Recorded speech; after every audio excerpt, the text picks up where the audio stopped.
یہ جو رمضان ہے اس کو قرآن کے ساتھ بہت مناسبت ہے، یہ ایک دوسرے کے دوست ہیں۔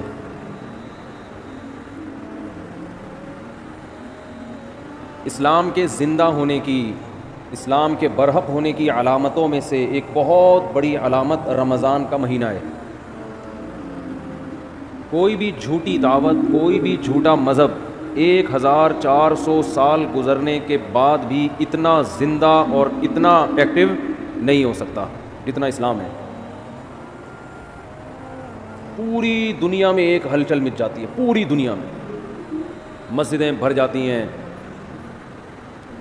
لوگ سحری اور افطاری کے انتظامات شروع کر دیتے ہیں۔ اور اللہ نے جو کتاب اپنے حبیب صلی اللہ علیہ وسلم پر نازل فرمائی اور یہ بتایا کہ یہ آخری کتاب ہے اور اس کی حفاظت میں خود کروں گا، تو اس کی حفاظت کرنے کے جو اللہ نے انتظامات کیے، ان انتظامات میں سے ایک انتظام تراویح کی نماز تھی۔ یہ وہ نماز ہے جو دوسرے مذاہب میں، آسمانی مذہبوں میں ہمیں نہیں ملتی، یہ وہ نماز ہے۔ اگر یہ تراویح کی نماز یہودیوں کے پاس ہوتی تو ان سے تورات ضائع بولیں نہ ہوتی، تورات ضائع نہ ہوتی۔ جب موسیٰ علیہ السلام پہ تورات نازل ہوئی تھی، اسی وقت لوگ نماز میں اس کی تلاوت شروع کر دیتے اور پوری کتاب ختم کرتے جیسے ہم کرتے ہیں۔ تو اتنے لاکھوں اس کے حافظ پیدا ہو جاتے اور پڑھتے پڑھتے پڑھتے پڑھتے وہ آج اسی طرح ہوتی جیسے حضرت موسیٰ پر نازل ہوئی تھی۔ یار بھائی اس کو دن میں سیٹ کیا کرو، بیٹھ کے اس وقت نہ تجربے کیا کرو۔ جو بھی لایا ہے نا یہ آپ کی ذمہ داری ہے، یہ ان کی نہیں ہے۔ ان کو لانے کیوں دیا آپ نے؟ یہ تو آپ زیادہ سمجھتے ہیں نا مائک کیسا ہونا چاہیے۔ اب یہ آدھا یہاں تک آ رہا ہے، تراویح میں بھی ٹینشن، وہ بیٹھے گا ہی نہیں، وہ کیسے بیٹھے گا؟ یہ تو آپ کل صدر جائیں صبح اور لے کر آئیں، ٹھیک ہے نا؟ پورا رمضان ابھی یہی ٹینشن، وہ نہیں، وہ پھر مجھے وہ یاد آتے ہیں جو محرم میں لال کپڑا لگا دیا تھا نا، اس کا غصہ ہو رہے تھے، پھر مائک اٹھا کے پھینکا تھا انہوں نے۔ تو ایسا نہ مجھے بھی ایسی کوئی ٹینشن ہو جائے رمضان کے شروع میں ہی۔ تو اگر موسیٰ علیہ السلام کو تراویح ملتی رمضان کی تو آج تورات ہمارے پاس اصل شکل میں موجود ہوتی۔ اگر عیسیٰ علیہ السلام کو یہ تراویح کی نماز ملتی تو آج انجیل اصل شکل میں موجود ہوتی۔ انجیل کے اتنے حافظ، موٹیویشن ملتی ہے نا۔ والدین جب اپنے بچوں کو دیکھتے ہیں کہ ہمارا بچہ نماز میں امامت کر رہا ہے اور الحمد سے لے کے والناس تک پورا قرآن سناتا ہے تو ان کا ظرف بڑا ہو جاتا ہے، دل بڑا ہو جاتا ہے۔ دوسرے والدین بھی سوچتے ہیں کہ ہم نے بھی اپنے بچوں کو حفظ کرانا، اس سے موٹیویشن ملتی ہے۔ اتنی موٹیویشن ملی کہ لاکھوں کروڑوں حافظ پیدا ہو گئے، ورنہ لوگ سب اپنے طور پہ قرآن پڑھتے، بہت ہی نیک لوگ حفظ کر لیتے، باقی لوگ کیوں حفظ کرتے بھائی؟ وہ کہتے کیا ضرورت ہے۔ مجھے اپنا بچپن یاد ہے، میں جب حافظوں کو تراویح میں پورا قرآن پڑھتے ہوئے دیکھتا تھا نماز میں، میرا بہت دل چاہتا تھا کہ کاش اللہ مجھے بھی یہ صلاحیت دے کہ میں بھی الحمد سے لے کے والناس تک مصلی پہ کھڑا ہو کر پورا قرآن پڑھوں۔ ایک دل میں جذبہ پہ ہر سال جذبہ پیدا ہوتا تھا۔ اب بچپن میں تو ہم اسکول کالج میں پڑھے، ہمیں کہاں ٹائم ہی نہیں ملا، لیکن جب ادھر کو آئے نا تو پھر بڑی عمر میں میں نے حفظ کیا اور بڑی تمنا تھی پڑھائی کے دوران حفظ کرتے کرتے بالآخر جب پہلی مرتبہ میں نے قرآن سنایا ہے تو پوری رات بیٹھ کے میں یاد کرتا تھا، پوری رات۔ بہت مشکل تھی نا، کچا تھا، سنایا صحیح تھا۔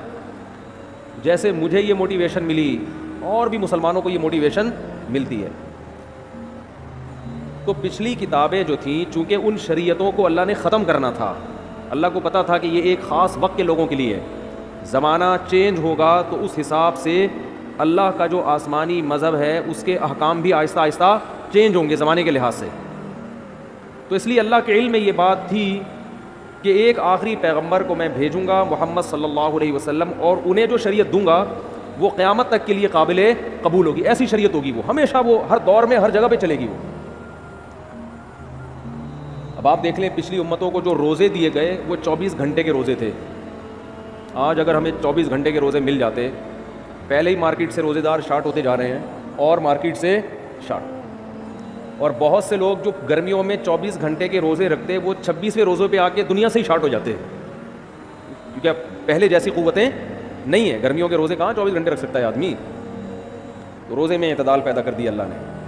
آج جو ہم نے آیتیں پڑھی اس میں کلوا واشربوا حتی یتبین لکم الخیط الابیض من الخیط الاسود من الفجر, کہ کھاؤ اور پیو یہاں تک کہ فجر کا وقت ظاہر ہو جائے. فجر تک کھانے کی اجازت ہے تمہیں. تو یہ جو تراویح میں ہم قرآن پڑھتے ہیں نا, یہ رسول اللہ صلی اللہ علیہ وسلم نے شروع کیا. اللہ نے یہاں پر وحی کی. ایک رات آپ صلی اللہ علیہ وسلم نکلے گھر سے. نبی صلی اللہ علیہ وسلم تہجد اپنے گھر پہ پڑھا کرتے تھے, مسجد میں جا کے نہیں پڑھتے تھے. حالانکہ گھر اور مسجد ساتھ ساتھ ملے ہوئے تھے, لیکن آپ صلی اللہ علیہ وسلم مسجد میں تشریف لے گئے. صحابہ کو اندازہ ہوا کہ جب نبی مسجد میں آ رہے ہیں اس کا مطلب سب کو دعوت دی جا رہی ہے کہ جماعت سے نماز ہوگی. یہ اس کی سائن اور اس کی علامت تھی, کیونکہ نوافل آپ صلی اللہ علیہ وسلم گھر میں اکیلے پڑھا کرتے تھے,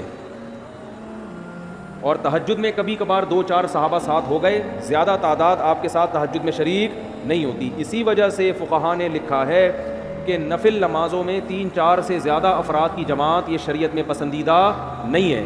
یہ اپنی طرف سے آپ نفل کی جماعتیں نہیں کر سکتے بڑی بڑی, کیونکہ نبی نے نہیں کی ہیں. اشراق کی نماز اکیلے پڑھی, اوابین اکیلے پڑھی ہے. لیکن رمضان میں آپ مسجد میں جب تشریف لائے تو صحابہ سمجھ گئے کہ یہ اپنی نماز نہیں ہوگی, بلکہ اس میں ترغیب دی جا رہی ہے کہ جماعت ہوگی. صحابہ کی اتنی حرص, اتنے لوگ اکٹھے ہو گئے, 3 دن تک آپ آتے رہے, اتنا مجمع اکٹھا ہو گیا, کیونکہ نبی کے پیچھے کون نماز چھوڑے گا بھائی. کیا آپ صلی اللہ علیہ وسلم نے فرمایا مجھے خطرہ ہوا کہ یہ نماز تم پہ فرض نہ ہو جائے, تمہارے شوق کو دیکھتے ہوئے. فرض ہو جائے گی تو مشکلات پیدا ہو جائیں گی, لہذا آپ نے ختم کر دی. لیکن جو صحابہ جن میں تفقہ, جن میں بصیرت تھی, وہ سمجھ گئے کہ نبی چاہتے ہیں کہ یہ نماز لوگ پڑھیں, لیکن آپ اس کو 5 نمازوں کی طرح فرض کرنا نہیں چاہتے. لیکن چاہت ہے, ورنہ 3 دن بھی نہ پڑھتے نا. صحابہ نے دیکھ لیا کہ نبی کی یہ کیا ہے, بولو چاہت. اس لیے نبی صلی اللہ علیہ وسلم کے دنیا سے جانے کے بعد جیسے ہی رمضان کا چاند نظر آتا صحابہ مسجدوں کا رخ کرتے. حالانکہ تہجد صحابہ گھر میں پڑھا کرتے تھے, مسجدوں میں نہیں پڑھا کرتے, اور تہجد میں بڑی بڑی جماعتیں نہیں ہوتی تھیں.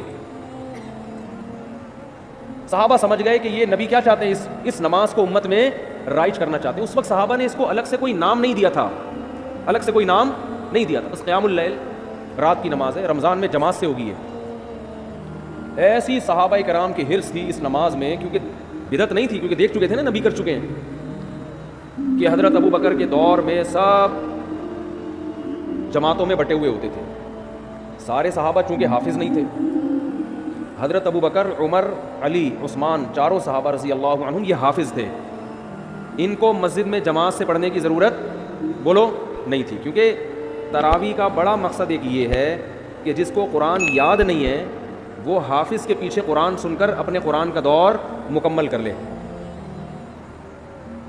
حضرت عمر یہ نماز گھر میں پڑھا کرتے تھے, اور علماء کہتے ہیں کہ جس کو قرآن یاد ہو اس کے لیے خود سے تراویح پڑھانا یہ کسی کے پیچھے پڑھنے سے بہتر ہے.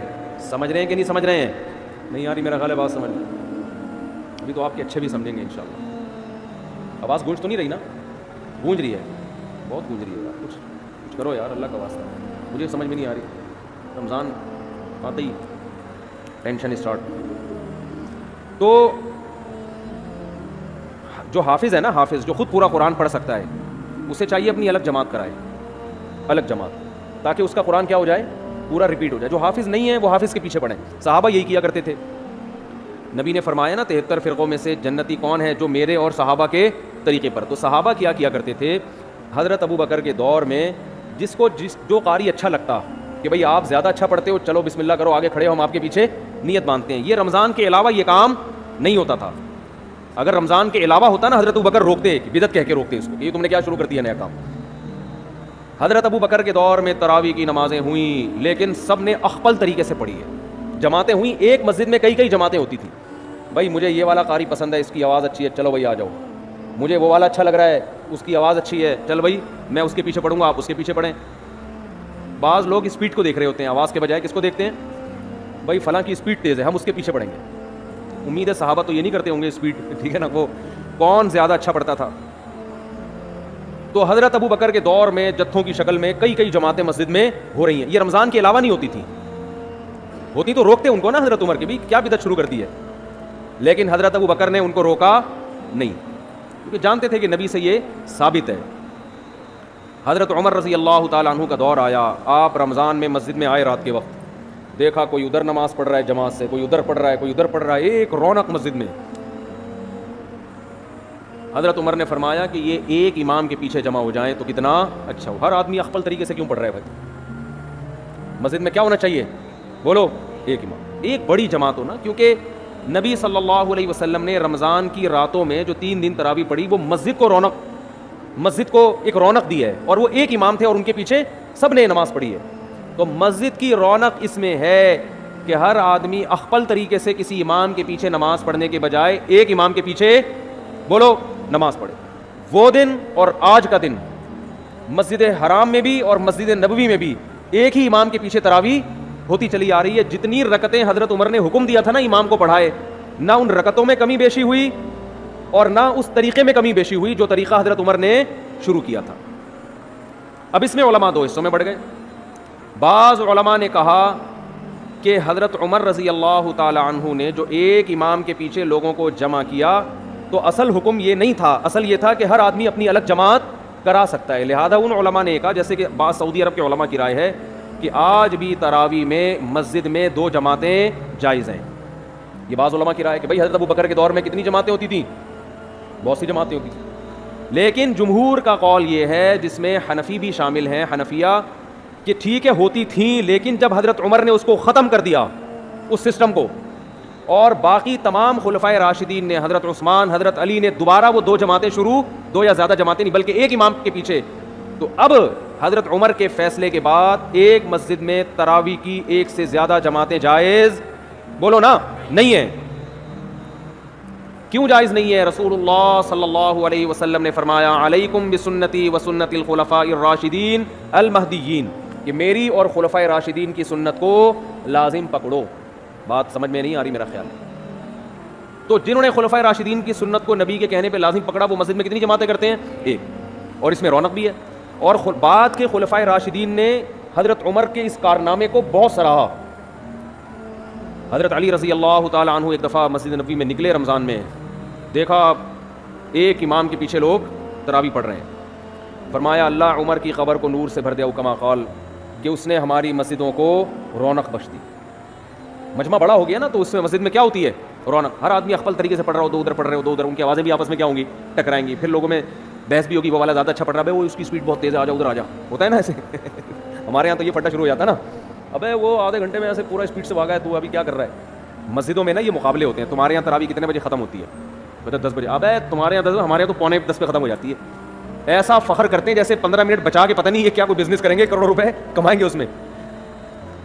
تو بہت صحابہ کرام مسجدوں کو کیا کر دیا کرتے تھے؟ بھر دیا۔ انہوں نے نام نہیں دیا اس کو تراویح کا، لیکن وہ یہ جانتے تھے کہ یہ ایک ایسی نماز ہے جو رمضان کے ساتھ خاص ہے، اس اسٹائل میں ہوگی، اتنی رکعتیں ہوں گی۔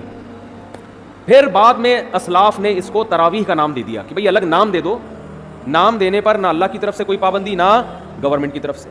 نام کیوں دیا تراویح کا؟ وہ میں بیانات میں بہت دفعہ بتاتا رہتا ہوں۔ ترویحہ 4 رکعتوں کے بعد ان کی عادت تھی تھوڑا آرام کرنے کی، تو 4 رکعتوں کو ایک ترویحہ کہا، اور تراویح کئی دفعہ 4 رکعتیں، اس لیے 8 رکعتوں پر تو یہ لفظ بیٹھتا ہی نہیں ہے۔ پھر حضرت علی رضی اللہ تعالیٰ عنہ جب کوفہ چلے گئے، جب حضرت عمر نے تراویح شروع کروائی نا، تو مکہ میں، بصرہ میں، کوفہ میں، دمشق میں یہ خبریں پھیلنا شروع ہو گئی، بھئی خلیفہ راشد نے سب کو ایک امام کے پیچھے جمع کر دیا ہے۔ پوری دنیا میں صحابہ جہاں جہاں بھی گئے، رمضان میں سارے مسجدوں میں آ کے جماعت سے نماز شروع کرتے۔ حضرت علی رضی اللہ تعالیٰ عنہ رمضان کا چاند نظر آتا ہی کوفہ میں، اپنے گھر والوں کو بھی، بچوں کو بھی، اپنے ازواج کو بھی، عورتوں کو بھی لے کے مسجد میں آیا کرتے تھے، ان کے شاگرد بھی، صحابہ بھی یہ کیا کرتے تھے۔ حالانکہ عام طور پر صحابہ کرام خواتین کو مسجد میں نماز پڑھنے کی ترغیب بولو نہیں دیتے، کیونکہ یہ جائز تھا، مگر ترغیب نہیں تھی اس کی کہ مسجد میں آئیں۔ ترغیب یہی تھی کہ وہ جماعت سے نماز مسجد میں پڑھنے کے بجائے کہاں نماز پڑھیں؟ گھر میں۔ لیکن ہم اسلاف میں یہ دیکھتے ہیں کہ تراویح کی نمازوں میں اسلاف میں ہمیں یہ عمل ملتا ہے کہ وہ اپنی عورتوں کو بھی مسجد میں لایا کرتے تھے۔ بعض لوگ اس پر اشکال کرتے ہیں، عورتوں کے ساتھ بچے بھی ہوتے ہیں اور شور کرتے ہیں، وہ یوں کرتے ہیں، وہ آج بھی کچھ شکایتیں آئی ہیں۔ انتظامیہ کا جو بھی فیصلہ ہوگا وہ آپ کو کل سنا دیا جائے گا کہ خواتین کو لانے کی یہاں اجازت ہے یا نہیں ہے، وہ انتظامیہ کے کندھے پہ رکھ کے میں بندوق چلاؤں گا۔ ان کا کہنا یہ ہے کہ بھئی وہ عورتوں کے ساتھ بچے آتے ہیں، شور کرتے ہیں، تو لہٰذا وہ کل نہ آئیں خواتین۔ ہمارے یہاں تو آج تراویح میں آئی ہے نا، تو کل سے نہ آئیں، انتظامیہ کا یہ قول ہے، ٹھیک ہے نا. تو مجھ سے مشورہ نہیں لیا, میں اپنا مشورہ دے دیتا, میں اپنی رائے تھوپتا نہیں. میں مشورہ یہ دیتا کہ نبی صلی اللہ علیہ وسلم کے دور میں جو خواتین مسجد میں نماز پڑھنے آتی تھیں تو بچے بھی گود میں ہوتے تھے, وہ روتے بھی تھے, اور آپ صلی اللہ علیہ وسلم ان بچوں کی وجہ سے ان خواتین کو ڈانٹ کے بھگاتے نہیں تھے, بلکہ ان بچوں کی رعایت میں نماز مختصر کر دیتے تھے تاکہ ماں کو تکلیف نہ ہو, کیونکہ عورت اور بچہ یہ ساتھ ساتھ ہیں. اب ان کو آپ یا تو بالکل محروم کر دو یا ان کو یہ کہو کہ بچے پیدا کرنا چھوڑ دیں تاکہ عبادت آرام سے ہو سکے. اسلام یہ کہتا ہے بھائی عبادت بھی ہوگی اور گود میں بچہ بھی ہوگا, مردوں نے برداشت کرنا ہے. نہیں یار یہ بات میرا خیال, آپ بھی کسی کے بچے تھے کہ نہیں تھے؟ آپ کو بھی تو آپ کی اماں نے برداشت کیا کہ نہیں کیا گودوں میں اٹھا کے؟ اس وقت آپ کی اماں عیدی سینٹر میں جمع کرا کے آتی, کم وقت نہ تراویح پڑھنے دیتا ہے, ٹھیک ہے نا, نہ کچھ کام کرنے دیتا ہے. جیسے آپ کی اماں آپ کو گود میں اٹھا کے آتی ہوگی, نماز پڑھتی ہوگی, آپ روتے تھے, تو علماء نے کبھی آپ کی اماں کو یہ فتویٰ نہیں دیا ہوگا یہ جو وسیم تم نے گود میں اٹھایا ہے اس کو عیدی سینٹر میں جمع کرا دو. سب نے یہی فتویٰ دیا کہ اسی کو گود میں لے کے نماز آپ نے پڑھنی ہے, یہ روئے گا تو ہم آپ کی رعایت کریں گے. بہرحال جو بھی فیصلہ ہوگا وہ بتا دیا جائے گا, کیونکہ یہ ایک اختلافی مسئلہ بھی ہے خواتین کا مسجد میں آنا نہ. میری اپنی ذاتی ایک رائے ہے, وہ تفرد ہے میرا, فیصلہ وہی ہوگا جو ہوگا فیصلہ. تو حضرت عمر رضی اللہ تعالیٰ عنہ نے جو شروع کیا, مسجدیں کو رونق بخش دی, اور حضرت نبی صلی اللہ علیہ وسلم حضرت جبریل کے ساتھ تراویح میں, جبریل کے ساتھ رمضان میں قرآن کا دور کیا کرتے تھے تاکہ قرآن آپ کو یاد رہے. تو اس لیے علماء نے لکھا ہے کہ رمضان میں تراویح پڑھنا الگ سنت ہے اور قرآن کا دور مکمل کرنا بولیں یہ الگ سنت ہے. یہ بھی اس کی اصل بھی نبی سے ثابت ہے, یہ بھی نبی سے ثابت ہے. اس کا نتیجہ کیا نکلا؟ الحم سے لے کے والناس تک اتنے لاکھوں کروڑوں 1400 سال میں حافظ پیدا ہو گئے کہ قرآن کے ضائع ہونے کا امکان اسباب کی دنیا میں بھی ختم ہو گیا. اتنا پڑھا جا رہا ہے, اتنا پڑھا جا رہا ہے. آج دیکھو, کل بلکہ جیسے ہی چاند نظر آیا ہوگا پوری دنیا میں مسجدیں آباد ہوئی کہ نہیں, حرم میں, اور پوری دنیا میں قرآن پڑھنا شروع. دنیا میں کوئی کتاب ایسی ہے جس کو اللہ نے اتنی عزت دی؟ تو میرا مائک صحیح نہیں ہے, مجھے آج بولنے میں بڑی تکلیف ہو رہی ہے. کل تک صحیح نہیں ہوا تو آپ خراب ہو جاؤ گے, بتا دوں. کل تک اگر مائک صحیح نہیں ہوا تو مائک ٹھیک ہو یا نہ ہو یہ خراب ہو جائیں گے, آپ نوٹ کر لیں, ٹھیک ہے نا. تو وہ جب چیخنا پڑتا ہے نا تو میرے پھر دماغ پہ زور نہیں ہوتا کہ کیا بولنا ہے, پھر گلے پہ زیادہ زور ہوتا ہے. جب انسان کمفرٹ ہو کے بات کرتا ہے نا تو اس کے دل میں نکات بھی آتے ہیں, زبان بھی کھلتی ہے, علمی باتیں بھی ہوتی ہیں, نصیحت کی باتیں بھی ہوتی ہیں, اور آواز ہی نہ آ رہی ہو, چیخنے پہ زیادہ زور لگا ہوا ہو تو ساری انرجی تو چیخنے پہ خرچ ہو گئی نا, سوچنے پہ تو خرچ نہیں ہو رہی. تو بغیر سوچے جب کوئی بولے گا ڈھنگ کی بات کرے گا, وہ کہاں کرے گا ڈھنگ کی بات؟ تو ابھی میں بغیر سوچے بول رہا ہوں, خیر پھر بھی کوشش کر رہا ہوں سوچ کے بولوں. تو بات آج تھوڑا مختصر بیان کر لیتے ہیں. تو یہ دنیا کی واحد کتاب ہے جسے اللہ نے اتنی عزت دی ہے, اتنی عزت دی ہے کہ آج بھی دنیا میں کسی کتاب کو اس کا 1000واں حصہ بھی عزت نہیں ملی, 1000واں حصہ بھی. آج اگر کوئی غیر مسلم پوچھتا ہے کہ تمہارے پاس کیا دلیل ہے کہ یہ اللہ کا کلام ہے, ہم اسے کہتے ہیں بتاؤ. قرآن مجید کی جو عربی ہے نا, یہ 1400 سال پرانی زبان ہے. اللہ نے اس قرآن کی حفاظت کے لیے صرف حافظوں کو پیدا نہیں کیا بلکہ اس زبان کو محفوظ کر دیا جس زبان میں یہ قرآن نازل ہوا ہے. آج سے 1400 سال پہلے کی کوئی زبان اب محفوظ نہیں ہے, اور عربی اتنی زبردست محفوظ ہے کہ جو الفاظ صحابہ, تابعین اور عرب کے نبی سے 40 سال پہلے کی عربی میں جو الفاظ استعمال ہوتے تھے نا, وہی الفاظ آج عربی زبان میں, وہی اردو زبان میں, بہت سے ان میں سے فارسی زبان میں, بہت سے انگریزی میں استعمال ہو رہے ہیں. دنیا کی واحد زبان ہے جو دوسرے زبانوں سے الفاظ لینے کے بجائے اپنے الفاظ دوسری زبانوں کو ادھار دے رہی ہے. وہی الفاظ استعمال ہو رہے ہیں. 1400 سال پہلے, بلکہ اس سے بھی پہلے, عربی میں پانی کو ماں کہا جاتا تھا. آج بھی کیا کہا جاتا ہے؟ ماں. ڈاکٹر محمود غازی جو ہے نا, ایک بہت بڑے اسکالر گزرے ہیں, بڑے خاندانی اسکالر, اللہ ان کی قبر کو نور سے بھر دے. بڑا تحقیقی کام کیا انہوں نے لکھا کہ ایک عجیب بات لکھی کہ دیکھو نبی صلی اللہ علیہ وسلم کے والد اگر زندہ ہو کے آج آ جائیں, 1400 سال پرانا کوئی انسان اگر آج زندہ ہو کے آ جائے جو عربی کے علاوہ ہو, وہ ہم سے بات کرے کسی سے بھی, سمجھ میں آئے گا کیا کہہ رہا ہے؟ بڑے بڑے مورخین بیٹھ جائیں گے, عجائب گھر سے لوگوں کو نکلوانا پڑے گا زندہ کر کے نا کہ یار اس کو سمجھو بول کیا رہا ہے. لیکن انہوں نے کہا کہ رسول اللہ صلی اللہ علیہ وسلم کے والد اگر آج زندہ ہو کے آ جائیں, حضرت عبداللہ, اور آج وہ ہم سے ہم کلام ہو, کوئی بھی بات کریں, دنیا کے 20 ملک کے کروڑوں عوام اس کو سمجھے گی. ایک ملک نہیں, 20 کے قریب ملک ہیں جن کی زبان عربی ہے, وہ 20 ملک کے لوگ ان کی زبان سمجھیں گے, پورا ایک لفظ سمجھیں گے یہ کیا کہہ رہے ہیں, ایک لفظ سمجھیں گے. ایسا اللہ نے عربی زبان کو محفوظ کیا تاکہ یہ قرآن جب لوگوں کے سامنے پڑھا جائے تو لوگ یہ نہ سمجھیں یہ ہماری عقل میں نہیں آ رہا, ہم اس کو سیکھ ہی نہیں سکتے, ہم اس کو سمجھ ہی نہیں سکتے. اور دوسری بات, کہ عربی زبان میں بھی مشکل زبان بھی ہے، آسان زبان بھی ہے، لیکن قرآن کی زبان اللہ نے بے انتہا آسان بنائی ہے. میں عجیب بات آپ کو بتاؤں، ہم جب مدرسوں میں عربی گرامر سیکھتے ہیں نا، عربی زبان سیکھتے ہیں، بس آگے عربی میں ہوتا ہے، تو عربی زبان سیکھنے کے بعد سب سے پہلے جو کتاب ہمیں سمجھ میں آتی ہے وہ قرآن. حدیث تھوڑی اور مشکل، اور فقہ کی کتابیں اور مشکل، عربی ادب اور مشکل. یعنی آپ اگر کوئی زبان سیکھیں نا تو بہت آسان کتابیں آپ کی سمجھ میں سب سے پہلے آئیں گی نا. ارے آپ نے انگلش سیکھی، ابھی تازہ سیکھی ہے، تو انگلش کی جو پہلی کتاب ہے وہ تو سمجھ میں آئے گی، دوسری جماعت کی کتاب آسانی سے سمجھ میں نہیں آئے گی، کیونکہ آپ نے جمعہ 8 دن تو ابھی انگلش سیکھی ہے آپ نے. تو سب سے آسان کتاب سمجھ میں آ جائے گی آپ کے. تو قرآن اتنی آسان عربی ہے قرآن مجید کی کہ عربی سیکھنے والا طالب علم سب سے پہلے کون سی چیز سیکھتا ہے، کون سی کتاب سمجھتا ہے؟ قرآن مجید. کتنا آسان. الحمدللہ رب العالمین، تمام تعریفیں اس اللہ کے لیے جو تمام جہانوں کا پالنے والا رب. یہ سارے الفاظ اردو میں یوز ہو رہے ہیں. حمد و ثنا ہے کہ نہیں ہے؟ للہ، اللہ کو بولتے ہیں. رب العالمین، رب عالمین کا معنی سارے جہاں. الرحمن، بڑا مہربان. الرحیم، بہت رحم کرنے والا. رحمان رحیم اردو میں استعمال ہونے کے نہیں ہو رہے، بہت ساری زبانوں میں استعمال ہو رہے ہیں یہ. ارض کسے کہتے ہیں عربی میں؟ زمین کو. انگلش میں کسے کہتے ہیں زمین کو؟ کیا کہتے ہیں؟ ارتھ. یہ عربی سے آیا ہے انگلش میں. اور بہت سے الفاظ عربی سے انگلش میں گئے ہیں. ایسی زبان کہ وہ تو محفوظ ہے ہی، اس نے دوسری زبانوں پہ اپنا اثر ڈال دیا، دوسری زبانوں کا اثر قبول نہیں کیا اس. ورنہ زبان دوسری زبان کا اثر قبول کر کے تبدیل ہو جاتی ہے. ایسی خاندانی زبان اللہ نے بنایا عربی کو، قرآن کی وجہ سے محفوظ کیا. الرحمن الرحیم، مالکی، مالک کا لفظ اردو میں استعمال ہوتا ہے، مالک کا معنی مالک. یوم الدین، یوم کسے کہتے ہیں؟ دن کو کہتے ہیں نا، یوم سیاہ. الدین، روز جزا.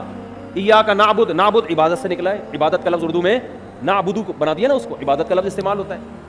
تو ایسی زبان کہ اتنی صاف ستھری اور ایسی. ایک انگریز نے یہ بات لکھی ہے، بڑی خاندانی بات، اس کو نوٹ کر لیں.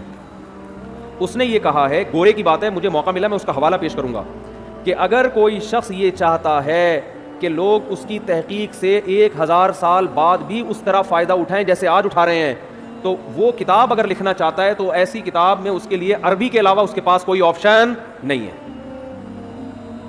نہیں آ رہی بات؟ یعنی آپ یہ چاہتے ہیں نا کہ آپ کی کتاب 1000 سال بعد بھی لوگ سمجھیں، تو عربی زبان کے علاوہ کسی اور کتاب میں آپ کسی اور زبان میں آپ ایسی کتاب نہیں لکھ سکتے. اور یہ بالکل صحیح کہا انگریز نے. اس نے یہ بات کی ہے کہ عربی میں 1000 سال پہلے کی جو کتابیں ہیں نا، جو لکھی گئی ہیں، 1200 سال پہلے جو کتابیں لکھی گئی ہیں، چاہے وہ سائنس کے موضوع پر ہوں، چاہے وہ دین کے موضوع پر ہوں، چاہے وہ فزکس کے موضوع پر ہوں، جو مسلمان سائنسدان ہیں. البیرونی نہیں تھا فلکیات، ماہر فلکیات تھا 800 سال پہلے البیرونی. اس نے کرو ٹریگنومیٹری کی بنیاد رکھی ہے. جتنی کرو ٹریگنومیٹری ہے نا آج گورے جو استعمال کرتے ہیں، یہ ساری البیرونی سائنسدان کی ایکویشنز ہیں. تو ہمارے شیخ حضرت مفتی رشید احمد صاحب نے البیرونی کی کتابیں پڑھ کے کرو ٹریگنومیٹری سیکھی ہے، اور پوری کیلکولیشن کرنا یہاں بیٹھے بیٹھے قبلہ کہاں ہے، اور جو کرو ٹریگنومیٹری بہت مشکل ہوتی ہے اس کی ایکویشنز. تو وہ 700 سال پہلے کے سائنسدان کی کتاب پڑھ کے انہوں نے عربی وہ ٹریگنومیٹری سیکھی ہے. لیکن 700 سال پہلے انگلش میں لکھی ہوئی کوئی کتاب آج سمجھ میں آ سکتی ہے کیا؟ پتہ نہیں اس وقت انگلش تھی بھی کہ نہیں تھی، کوئی اور زبان ہوگی جو بعد میں جا کے انگلش میں کنورٹ ہوئی ہے. حتیٰ کہ گوروں نے جو 150-200 سال پہلے انگلش میں کتابیں لکھی ہیں، آج انگلش سیکھنے والے جو انگلش جاننے والے لوگ ہیں ان کو 150-200 سال پرانی انگلش سمجھنے میں اچھی خاصی مشکل ہوتی ہے، اور 100 سال کے بعد وہ ان کی عقل سے بالکل اوپر کی چیزیں ہو جائیں گی. کیا خاندانی زبان ہے یار. اس نے کہا کہ بھائی آپ نے عربی میں جو 1000 سال پہلے کی کتاب ہے، ہم قدوری جو پڑھتے ہیں نا فقہ کی کتاب، وہ تقریباً 1100 سال پرانی کتاب ہے، لیکن طالب علم بڑے آرام سے پڑھتا ہے. وہ تاریخ کی جو کتابیں عربی میں لکھی گئی ہیں 1300 سال پہلے کی کتابیں ہیں. 1300 سال پہلے بھی جو ہے نا جو ہسٹری لکھی گئی ہے، جو 100 سال کے کام ہوئے تھے. محمد ابن اسحاق مشہور مورخ ہے، وہ تقریباً 1300 سال پہلے کتابیں لکھ کر گیا تاریخ کی. غزوہ بدر، غزوہ احد یہ ہوا، پھر وہ تو بہت قریبی زمانہ تھا نا نبی کے دور کا. وہ کتابیں آج ایسے سمجھ میں آتی ہے 2 اور 2 4 کی طرح. تو بتاؤ 1300 سال پرانی کوئی زبان ہے جو آج سمجھ میں آئے؟ تو اس انگریز نے لکھا کہ عربی وہ واحد زبان ہے کہ آپ اگر اپنی سائنسی تحقیقات عربی میں لکھیں گے تو آپ کی ان تحقیقات سے 1000 سال بعد بھی فائدہ اٹھایا جا سکے گا. اور اس نے یہ اعتراف کیا ہے کہ انگلش میں اگر آپ وہ کتابیں لکھیں گے تو 200, 250, 300, 400, 500 سال کے بعد کوئی ضمانت نہیں ہے کہ لوگ وہ کتاب سمجھ سکیں. ہو سکتا ہے دنیا میں 2-4 اس کے ماہرین ہوں، باقی کوئی نہیں سمجھے گا، کیونکہ انگلش بھی بہت تیزی کے ساتھ بولو چینج ہو رہی ہے، بہت تیزی سے چینج ہو رہی ہے. ہم دیکھتے ہیں 15-20 سال پہلے کے انگلش کے کچھ الفاظ چینج ہو چکے ہیں، اب کچھ اور بن چکے ہیں وہ. اور وہ یہ تو نیچرل ہے نا. اردو کتنی چینج ہو چکی ہے. آپ مرزا غالب کو لے کر آئیں، سمجھ میں آئے گا کیا بول رہے ہو بھائی؟ پہلے اس نے مس کہا، پھر تک کہا، پھر بل کہا. اس طرح ظالم نے مستقبل کے ٹکڑے کر دیا. یہ تو چلو سمجھ میں آ رہا ہے. انگشت بدندہ رہ گیا میں. مرزا غالب تو اس طرح کی باتیں کیا کرتے تھے نا, نہیں سمجھ میں. اور 100 سال کے بعد یہ ہمارے جتنے یوٹیوب پہ بیان چل رہے ہیں نا, کسی کی کھوپڑی میں لوگ بولیں گے 100 سال پہلے مفتی طارق مسعود گزرے تھے, کیا کہہ رہے ہیں لوگ, کہیں گے یار اتنی گاڑی اردو, استغفر اللہ. اس وقت اردو آدھی اردو ہوگی, آدھی انگلش ہوگی, آدھی کچھ اور مل کے پتہ نہیں یہ باقی رہ گیا یا کوئی نئی زبان بن چکی ہو. تو یہ معجزہ ہے قرآن کا کہ اللہ نے اپنے کلام کو محفوظ کرنے کے لیے ایک قوم کے کلام کو محفوظ کر دیا. اللہ نے کہا تم وہ خوش قسمت ہو کہ تمہاری زبان میں قرآن نازل کر رہا ہوں, تمہارے اندر صلاحیت ہو یا نہ ہو, لیکن تمہاری زبان کو میں کیا کر دوں گا, ہمیشہ کے لیے محفوظ. تو آج وہی قرآن الحمد سے لے کے شروع کیا جاتا ہے اور والناس پہ ختم. اور عزت کتنی دی اللہ نے اس کتاب کو. چند باتیں کر کے بس بیان ختم کرتا ہوں. آج مائک ٹھیک نہیں ہے, چیخنا بہت پڑ رہا ہے, کھوپڑی گھومتی ہے پھر اس سے نا. کہ دنیا میں کوئی کتاب ہے جس کے ٹائٹل پہ رائٹر کا نام لکھا ہوا نہ ہو, ہے بھائی؟ ہر کتاب کے ٹائٹل پہ کیا ہوتا ہے, رائٹر کا نام. حتیٰ کہ بائبل پر بھی رائٹر کا نام لکھا ہوا ہوتا ہے. قرآن وہ واحد کتاب ہے جس کے ٹائٹل پہ رائٹر کا نام بولو نہیں ہے, اس لیے کہ اس کا رائٹر کون ہے. اور رائٹر بھی نہیں ہے اللہ, اللہ متکلم ہے. اللہ نے یہ لکھی نہیں ہے, اللہ نے کلام کیا. یہ اور عزت دے دی اللہ نے اس کو. کلام کیا, جبریل سے کلام کیا, اور جبریل کے ذریعے اپنا کلام نبی کے قلب پہ نازل کیا. ایسا اللہ جب کلام کرتا تھا نا ہمارے نبی صلی اللہ علیہ وسلم کے قلب پہ, اس کلام کو جو اللہ کی ذات سے نکلا ہوا کلام, اس کو جب ہمارے نبی کے دل پہ نازل کرتا تھا, آپ صلی اللہ علیہ وسلم کو شدید سردی میں سخت ترین پسینہ آتا تھا. آج جو ہم نے آیت پڑھی ہے نا کہ کلوا واشربوا حتی یتبین لکم الخیط الابیض من الخیط الاسود من الفجر, پہلے یہ آیت نازل ہوئی کہ تم صبح سحری کے وقت تک کھا سکتے ہو جب تک سفید دھاگا کالے دھاگے سے جدا نہ ہو جائے. اصل میں اللہ تعالیٰ یہ بتا رہے تھے کہ اتنی روشنی ہو جائے کہ سفید اور کالے دھاگے میں فرق تمہیں نظر آنا شروع ہو جائے. یہ جب ہوتا ہے جب مشرق کی طرف سورج کی روشنی ایسے لمبائی میں پھیلنا شروع ہوتی ہے. اب صحابی کی سمجھ میں نہیں آیا, وہ سمجھے کہ اس آیت کا یہی مطلب ہے کہ کالا دھاگا اور سفید دھاگا, حالانکہ یہ کنایا تھا کہ صبح صادق ہو جائے. تو وہ صحابی جو تھے نا وہ یہ لے کے بیٹھ گئے اور دھاگوں میں فرق کرنے لگے. تو جب فرق کرنے لگے تو پریشان ہوئے, نبی صلی اللہ علیہ وسلم کے پاس آئے کہ اللہ کے کلام کا مطلب کیا ہے. تو آپ صلی اللہ علیہ وسلم پر اللہ نے ایک لفظ نازل کیا چھوٹا سا, کلوا واشربوا حتی یتبین لکم الخیط الابیض من الخیط الاسود, کہ رات یعنی کالا دھاگا سفید دھاگے سے جدا ہو جائے یعنی فجر کا وقت ہو جائے. تو یعنی فجر اتنا لفظ نازل کیا اللہ نے, من الفجری کا لفظ. اور امی عائشہ فرماتی ہیں کہ اتنا سا لفظ جب نبی پہ نازل ہوا تو شدید سردی میں آپ صلی اللہ علیہ وسلم کے پسینہ ٹپکنا شروع, ایسے نچڑنا شروع. ہم سمجھ گئے کہ آپ پر کیا نازل ہو رہی ہے وہی. جب آپ صلی اللہ علیہ وسلم نارمل حالت میں آئے تو آپ نے کیا لفظ پڑھا, من الفجر, بس اتنا سا لفظ. تو یہ اللہ کا کلام تھا. ایک اور دلچسپ واقعہ میں ملتا ہے احادیث میں, قرآن مجید کی آیتیں نازل ہوئیں, لا یستوی القاعدون من المؤمنین, جو مومنین میں پیچھے بیٹھنے والے لوگ ہیں وہ ان کے برابر نہیں ہو رہے جو میدان جہاد میں بولو لڑتے ہیں. پیچھے بیٹھنے والے آگے میدان جہاد میں لڑنے والوں کے برابر, بولتے کیوں نہیں یار کیا ہو گیا, نہیں ہے. وہ لڑ رہے ہیں میدان میں, قربانیاں دے رہے ہیں, تم یہاں پیچھے بیٹھے ہوئے ہو. ٹھیک ہے تم نماز پڑھ رہے ہو, زکات دے رہے ہو, عبادت کر رہے ہو, لیکن ان سے ایسا تھوڑی ہوا. تو ہاتھ ضائع ہونے کا خطرہ, آنکھیں ضائع ہونے کا خطرہ, شہادت کا خطرہ, گرفتاری کا خطرہ, وہ 10 خطرے مول رہے ہیں. تو تم کیسے سمجھتے ہو کہ تم ان کے برابر ہو سکتے ہو؟ اب بعض صحابہ معذور تھے, ان کا جذبہ تھا میدان جہاد میں لڑنے کا, لیکن معذوری کی وجہ سے ان کو نبی جانے کی پرمیشن نہیں دیتے. وہ اتنے غمزدہ ہوتے کہ روتے تھے کہ کاش اللہ ہمیں صحت دیتا, ہم بھی جا کے لڑتے. اب جب یہ آیتیں نازل ہوئی تو ان کا دل تو اور بیٹھ گیا کہ بھائی ہمارا تو بالکل انہی کی طرح لڑنے کا جذبہ ہے, ہمارے بازوؤں میں طاقت نہیں, ہمارے کسی کوئی نابینا تھے, کوئی بیچارے معذور تھے پاؤں سے, کوئی اپاہج تھے, تو ہمیں تو نبی روکتے ہیں ورنہ ہمارا تو جذبہ ہے. اور اللہ نے کہا کہ تم ان کے برابر نہیں ہو سکتے, جبکہ ہم تو روتے ہیں یہاں بیٹھ کے کاش ہمیں بھی وہاں جانے کا موقع ملتا. تو جب یہ نبی صلی اللہ علیہ وسلم کے سامنے صحابہ نے اشکال کیا نا, تو ایک صحابی فرماتے ہیں کہ آپ صلی اللہ علیہ وسلم کی ران مبارک میری ران پر تھی, ران مبارک میری ران پر تھی. کہتے ہیں کہ میں نے دیکھا نبی پر وحی کے آثار ظاہر ہونا شروع. صحابہ گئے نبی کی خدمت میں, یا رسول اللہ ہم تو معذور ہیں, اور اللہ کہہ رہے لا یستوی القاعدون من المؤمنین والمجاہدون فی سبیل اللہ, پیچھے بیٹھنے والے اللہ کی راہ میں جہاد کرنے والوں کے برابر نہیں ہیں. تو ہم تو شوق سے تھوڑی پیچھے بیٹھے ہیں. تو صحابی کہتے ہیں کہ نبی صلی اللہ علیہ وسلم کی ران مبارک کو میں نے دیکھا, اتنی وزنی ہو گئی کہ مجھے لگا کہ میری ٹانگ چٹک کے پچک جائے گی, ہڈی ٹوٹ جائے گی اس کی, اتنی بھاری ران ہو گئی آپ صلی اللہ علیہ وسلم. اور آپ پر ایسے کپکپی کے آثار.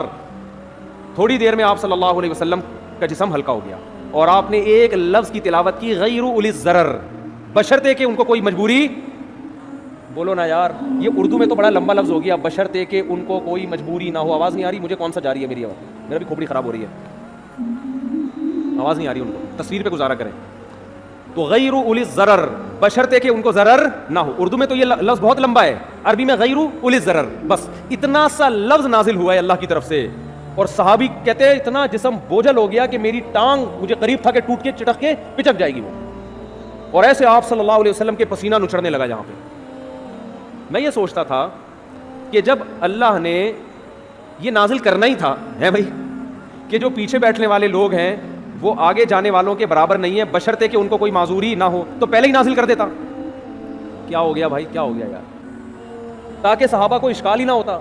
صحابی نے آ کے اشکال کیا کہ ہم تو عذر سے بیٹھے ہوئے ہیں, تو ہم بھی ان کے برابر نہیں ہیں جو آگے لڑ رہے ہیں. پھر اشکال کیا, پھر اللہ نے کیا دیا, جواب دیا. تو اس کی ضرورت کیا تھی؟ اللہ کو تو پتا تھا کہ ان کے دل میں اشکال پیدا ہوگا, تو اللہ اشکال کرنے سے پہلے ہی پوری آیت نازل کر دیتے نا. پہلے آدھی نازل کی, پھر اس میں ایک جوڑ دیا, ایک اس میں جو ہے نا گویا کہ ایک پیون لگایا گیا ہے. تو اصل میں یہ حکمت تھی قرآن کی حقانیت, قرآن کی حقانیت, کہ نبی اپنی طرف سے ایک لفظ کا بھی اس میں اضافہ نہیں کر سکتے, ورنہ نبی اس کی تشریح کر دیتے نا کہ بھائی تم جو میرے پاس آئے ہو اور یہ پوچھ رہے ہو کہ پیچھے بیٹھنے والے آگے بیٹھنے والوں کے برابر نہیں ہیں, تو میں نے اللہ سے پوچھا, اللہ نے مجھے بتا دیا ہے. میرا وہی تو ویسے بھی آتی تھی نا جس کو حدیث کہا جاتا ہے, یہ بھی تو اللہ سے پوچھ کے باتیں کرتے تھے آپ صلی اللہ علیہ وسلم. تو میں نے اللہ سے پوچھا, اللہ نے بتایا کہ اس میں خود بخود یہ شرط لگی ہوئی ہے کہ بشرطے کہ کوئی عذر نہ ہو, یہ بتا دیتے. لیکن نہیں, اللہ نے یہ ثابت کرنا تھا کہ اس میں نبی اپنی طرف سے کوئی ایڈیشن بولو نہیں کر سکتے, اور صحابہ کو یہ بھی دکھانا تھا کہ یہ نبی کے اپنے الفاظ نہیں ہیں, یہ آسمان سے نازل ہوئے ہیں. اپنے الفاظ میں انسان کی یہ کیفیت نہیں ہوتی, یہ واقعی من جانب اللہ الفاظ نازل ہو رہے ہیں کہ ایک لفظ نے اتنا بوجھل بنا دیا کہ آج تم نے اپنی آنکھوں سے دیکھ لیا کہ تمہاری ٹانگ ٹوٹ کے ہلاک ہونے والی تھی. اس کا مطلب یہ ایک لفظ کا بوجھ ہے جو اللہ کی ذات سے نکلا اور پیغمبر کے قلب پہ نازل ہوا, تاکہ صحابہ کو اور اطمینان ہو جائے کہ یہ ان کا کلام نہیں ہے. اپنے کلام کے وقت یہ کیفیت تھوڑی ہوتی ہے انسان کی. تو ایسا اللہ نے حفاظت کا وعدہ کیا, اور کیسی عزت دی اللہ نے. کتاب پہ ٹائٹل پہ مؤلف کا نام بولو نہیں, تعارف کیا ہو رہا ہے. کتاب میں انٹروڈکشن ہوتا ہے نا شروع میں, یہ کتاب فلاں سن میں لکھی گئی ہے, ایک حادثہ ہوا تھا اس کے نتیجے میں ہم نے یہ لکھی. قرآن اپنے آپ کو انٹروڈیوس کیا کرواتا ہے, ذالک الکتاب, اے لوگو یہ کتاب ہے. کیا انداز ہے نا کتاب شروع ہونے کا, اے لوگو یہ کتاب, لا ریب فیہ, اس میں کوئی شک نہیں ہے کہ یہ کس کی طرف سے ہے, اللہ کی طرف سے. اے اللہ یہ لکھی کیوں گئی ہے, یہ نازل کیوں کی گئی ہے, ہدن, یہ تمہیں گائیڈ کرے گی صحیح کیا ہے اور بولو غلط کیا. یعنی پہلے جملے میں ہی بتا دیا کہ اس جیسی دنیا میں کوئی کتاب ہے نہیں, کیونکہ گائیڈنس قرآن کے علاوہ کوئی کتاب کرتی نہیں ہے. آپ کہو یار بہت ساری کتابیں گائیڈ کرتی ہیں, فزکس کی کتابیں ہمیں بتاتی ہیں کہ کتنے کلومیٹر فی گھنٹہ کی رفتار سے اگر کتا آپ کے پیچھے دوڑے گا تو کتنی دیر میں آپ کو پکڑ لے گا. یہی ہوتا ہے نا, اتنی کلومیٹر سے آپ دوڑو گے تو اتنی دور میں وہاں پہنچ جاؤ گے, یہ ہو جائے گا وغیرہ وغیرہ. تو بہت زبردست گائیڈ کرتی ہیں. بھائی انتظامیہ کی مشاورت سے یہ بات طے کی گئی ہے کہ حالات اور کورونا کو مد نظر رکھتے ہوئے خواتین کے لیے تراویح کا انتظام نہیں کیا گیا. چونکہ کچھ خواتین آ گئی تھیں اس لیے وقتی طور پر پردے کا انتظام کیا گیا ہے. خواتین سے درخواست ہے کہ وہ اپنے گھر پر تراویح پڑھیں, کل سے مسجد میں پردے کا انتظام نہیں ہوگا. چلو ٹھیک ہے, سنا دیا ہم نے بھائی اعلان. تو کیا کہہ رہا تھا میں, گائیڈنس, گائیڈ صرف یہ کرے گی آپ.